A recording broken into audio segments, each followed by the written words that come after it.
عمرك في مرة كنت بتسكرول بتقلب كده على انستجرام، وبعدين حسيت ان انت اكتئبت كده وبدأت تقول لنفسك هو في ايه؟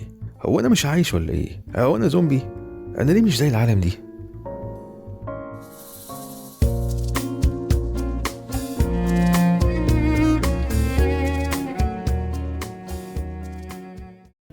كتير مننا لما بيشوف صور او فيديوهات على فيسبوك او غيره بيروح قايل ياه، انا لو كنت عايش في المكان ده اكيد ما كنتش هبقى عايز حاجة تاني. او مثلا يشوف كابل اتنين مع بعض ويروح قايل ياه، شوف عاملين ازاي، اكيد لو كان معايا حد زي ده كنت هبقى اسعد حد في الدنيا. امم تمام.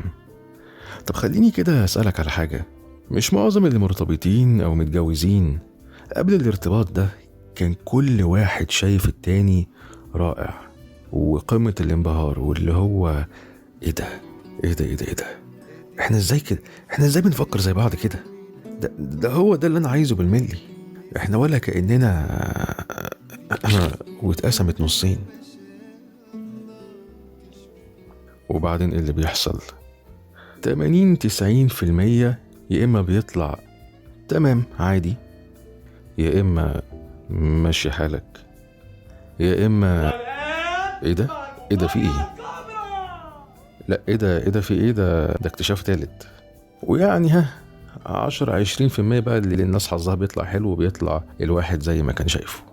ومش بس في الارتباط، في ناس كتير كنا شايفينهم حاجة كبيرة وجميلة جدا ومنبهرين بيهم، وقررنا نقرب منهم أكتر، ولما قربنا خسرناهم أو خسرونا. الحقيقة هم كانوا حلوين وهم في مكانهم ده من المسافة دي، وكل ما المسافة بتقل التفاصيل بتبان، وياما في التفاصيل مفاجآت. The grass is always greener on the other side.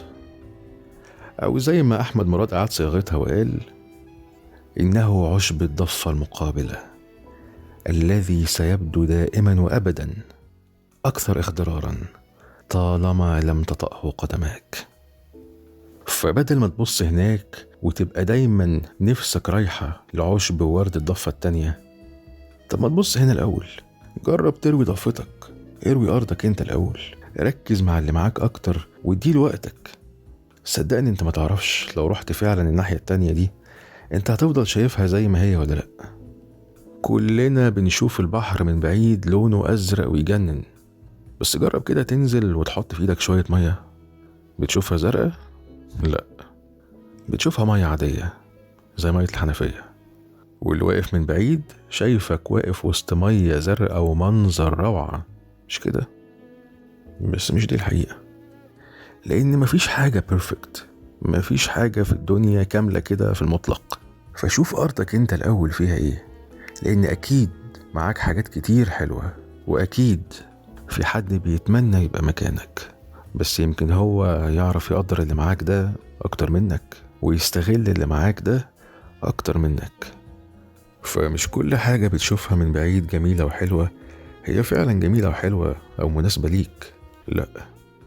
حتى الأشخاص، عارف، في ناس عشان تفضل شايفها جميلة لازم تحافظ على مسافة بينك وبينهم، لازم تفضل شايفهم من بعيد شوية عشان يفضلوا في نظرك زي ما هم. انت عارف، في ناس انت ممكن تكون مفتقدها قوي دلوقتي بسبب انك قربت منهم زيادة. وبس، اتمنى تكون الحلقة عجبتكم. تقدروا تسمعوا بودكاست زي توك على سبوتيفاي، انغامي، ديزر، ابل بودكاست، جوجل بودكاست، وكاست بوكس. واللي بيسمعني على اي منصة من المنصات دي فاحنا كمان موجودين على يوتيوب على قناة زياد عبد العظيم. شكرا لكم، سلام.